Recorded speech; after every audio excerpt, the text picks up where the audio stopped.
Okay, let's put it this way. Put it any way you like. You've been giving us evils as you walk past our van. You've gone into Boots. Yeah. You're feeling about with a lot of stuff and coming out again. I don't know what you're talking about evil. Why are you being so cagey? Am I obliged to answer your questions? The fact is, you're very cagey right from the start, mate. And Listen, the fact that don't give me a police nonsense. All right, okay. Cagey. What grounds can I? Well, I'll tell you what. Yeah.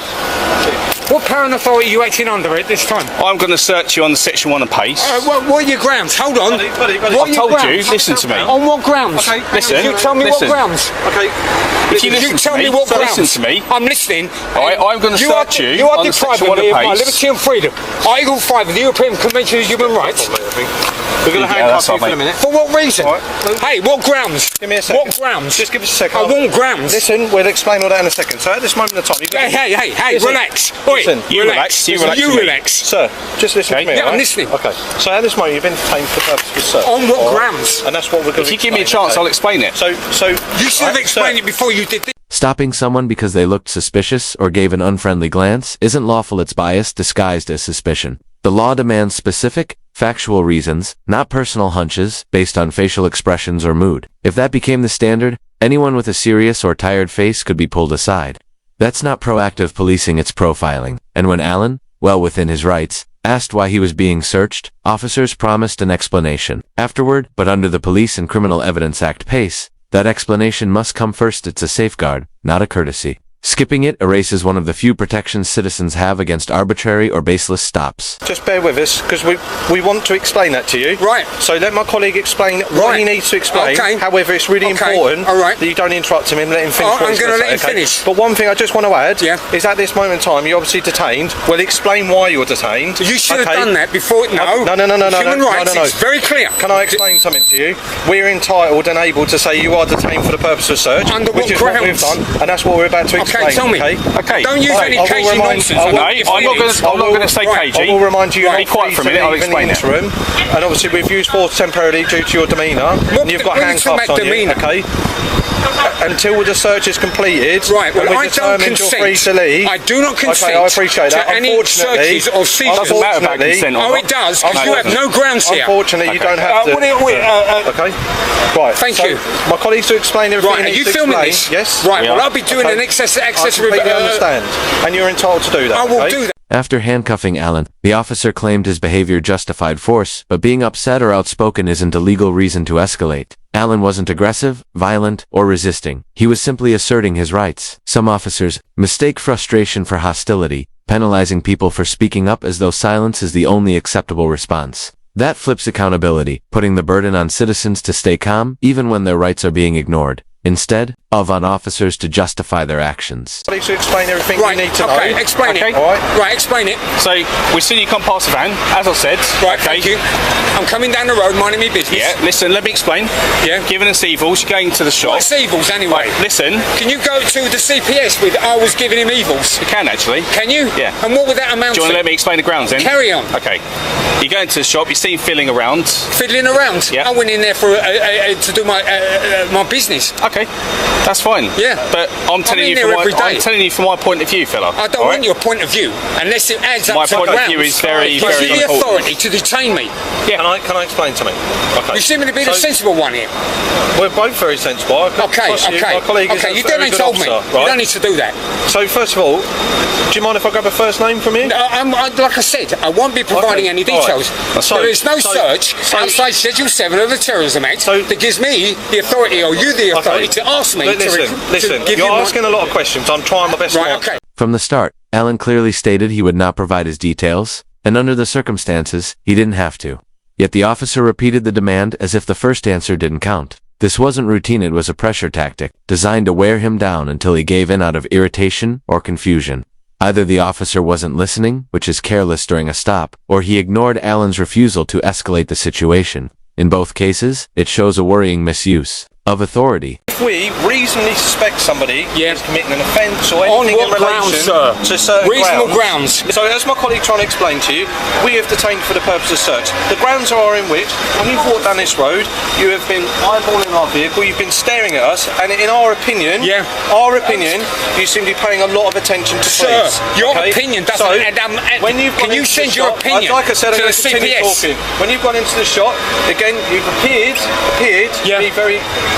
You're sort of wandering around, and almost as if you're potentially up to no good. I was putting this on. And that's fair enough. That's fair enough. I'm talking about our perception. Okay. Right. So that's one of the grounds why we've stopped you. You don't have grounds.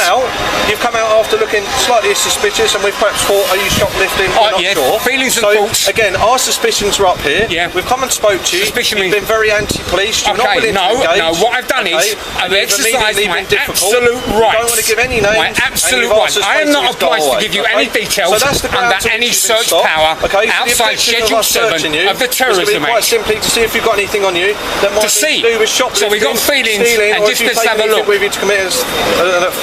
The officer later claimed Alan's fidgeting in the shop suggested shoplifting, but Alan quickly explained he was adjusting his mask. That should have ended it. Mask wearing is common, and fidgeting isn't illegal. Yet the officer stuck to his perception rather than facts. Under Section 1 of PACE, officers need clear, objective grounds, not gut feelings. Fidgeting, wearing a mask, or doing both inside a shop isn't suspicious. He's everyday behavior, and treating it otherwise risks turning the ordinary into a crime. So this is PT 360. Okay, listen, so you don't have to hold that hard. You don't have to do it. Because of your mannerism. Right, just relax. I'm relaxed. My mannerism. This is an unlawful detention by Section 5 of the Human Rights Act. Of the Police and Criminal Evidence Act. You've got no grounds. You have no grounds. But you're trying to argue. You gave me your feelings. I'm going to reiterate you're detained. Alright? You gave me your feelings, that's all. So can I speak to one of you a minute? You gave me your feelings and that was all. Who's the OIC here? Oi, are you the OIC? Are you the OIC here? Can you hold that? Sergeant, thank you. Maybe get some reason here. Sir, I'm being detained without grounds. And I'm being searched without grounds. Except his feelings and his thoughts. And via the Human Rights Act, Section 5, this is an unlawful detention. Have the officers given you the details of why? They gave me their grounds. He gave me his feelings and he gave me his thoughts. I didn't give any grounds. We have given grounds. He gave me his feelings. Listen, I'm going to do you a little favour. It's all on body worn anyway. Right, good. I'll be getting that access information request. Listen, maybe if you ask the officer to repeat them, he'll repeat them for you. Okay, well let's have it in. Can you repeat it before you carry on? Can I put this back in your pocket first? Because, sir, I am being detained unlawfully. My human right is being contravened here. Section 5, not Section, Article 5. Article 5, yeah. Okay, Article. I understand all of what you're saying, but let the officer explain again. Okay, are you listening? I'm listening. Sergeant, because I'm relying on you to be impartial here. I'm listening. Right, fine. Can you give me your... Can I put these back in your pocket first? You can do. It's up to you. Right. Okay, lady, you can relax, okay? You can relax. I'm not running anywhere. I'm an old fart. There's about how many of you? You can relax. You can relax. I am relaxed. No, you are not. Anyone filming this? We're filming it, don't worry. Search. I didn't hear the grounds. No, can you give him the grounds? I have said. He hasn't got on. Are you going to listen to me? While you're shouting at me, I can't hear a thing. So maybe let him repeat his grounds. What? Can you repeat them? Yes. We see let him say the whole thing and don't interfere. I'll say nothing. Okay. It's your mask. You're not listening, are you? You're talking right, to me. Okay, all right, okay. You've appeared to be concealing yourself in the shop whilst you appear to be filling about with things, okay? We've come over to have a chat with you, and straight away you've been very, very anti, trying to get a word, not letting us get a word in edgeways. You're extremely nervous. Your breathing rate's up there. Okay? We think we've got something to hide. Right. Okay, we suspect you might have been involved in something in the shop, and therefore we search you on the Section 1 PACE for any stolen... When the sergeant arrived and asked for an explanation, the dirty look excuse vanished. The officer switched to claims of fidgeting and heavy breathing, both normal reactions to being stopped unexpectedly. Nervousness isn't a crime, and the sudden change in story suggests the officer knew his first claim wouldn't hold up, so he tried to patch it with something more procedural. This wasn't about solid ground sit, was about shoring up a weak justification once scrutiny arrived. I was fiddling around in the shop, and I am nervous. I am neither excitable nor am I highly strung. There is no grounds here at all, none. Can I take his cuffs off now? You can do. Okay. You should have taken them off 5 minutes ago. Well, not while you're behaving the way you are. Listen, sir, I am being denied my liberty and freedom, my right to locomotion, because this lot have had a little feeling in their tummy that something went on. For the record, I will not be providing any details. Okay, well, you haven't got to. No one's asked you to. He did, and he did. They've asked you for them, and you've refused them, and that's fine. Well, why would they ask me when it's going to say on your ticket that you're going to give me that I'm not obliged to? Well, we can't give you anything because we don't know who to give it to. You just searched me. You just detained me. I want a slip. Listen. Bishopsgate Police Station, which is where we're from. You can go to Bishopsgate Police, and there will be a record made of it. However, we can't. You're not giving us any details, so we can't send you anything, can we? No, sir. It says on the slip. I'm not obliged to provide any details. But if you want us to give you some details of it, we can't give them to you. We can't do it right now. Right. Listen.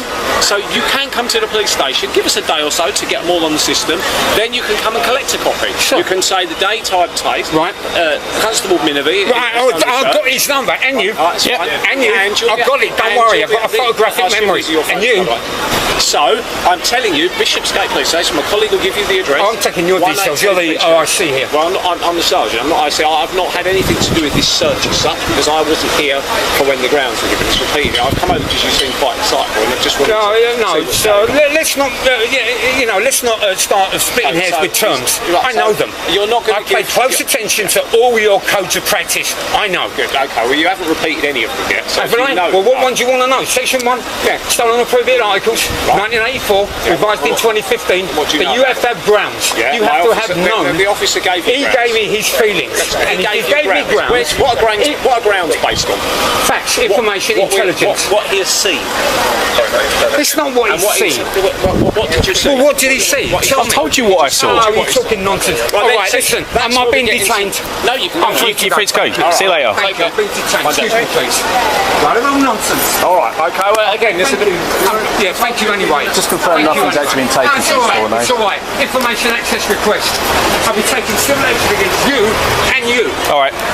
Alan Norman stood his ground against an unlawful stop and search, knowing his rights and refusing to be intimidated. The City of London police later admitted the search had no legal basis, issued a formal apology, and awarded him £8,500 in damages. Sadly, Alan passed away from a heart attack before receiving the payout. For him, it was never about the money, it was about holding authority to account. His ordeal began with simply leaving a shop, accused of looking suspicious for fidgeting, breathing heavily, and walking quickly, none of which are crimes. Despite an unjust and humiliating detention, Alan stayed calm and pressed for legal grounds that never came. He wasn't an activist, just an ordinary man who believed in fairness. His persistence revealed another example of power used without cause, and his story is a lasting reminder of the weight these encounters carry. Rest in peace, Alan. Your courage still speaks.